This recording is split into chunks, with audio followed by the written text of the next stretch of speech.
Welcome to Luca is a billionaire, where the only thing I invest in is your answers. You arrive at the Tata Fast Charger and act immediately. Confirm your EV uses the same connector standard and payments are set.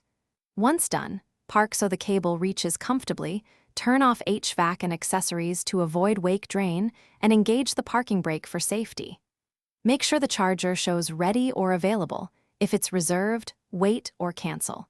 Plugging in before authorizing can lock you out, so hold off until the station confirms identity and power allocation. You now authorize the session using the Tata app, RFID card, or on-screen QR and follow prompts. This links payment and unlocks current. Once authorized, firmly insert the CCS or Type 2 connector until you hear the latch click. The station will negotiate voltage and current. Make sure the display shows kW and state of charge %. Monitor initial ramp-up to ensure expected power. If current is lower than expected, check EV inlet and cable seating. Then adjust settings if your car. You finish by stopping the session in the app or at the charger and waiting for the unit to de-energize so the connector unlocks. Do not force it. Once free, remove and stow the cable neatly, then verify the payment receipt and final state of charge.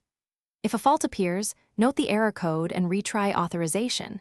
If unresolved, try another unit or contact support. A common fix is to reseat the connector and restart the session.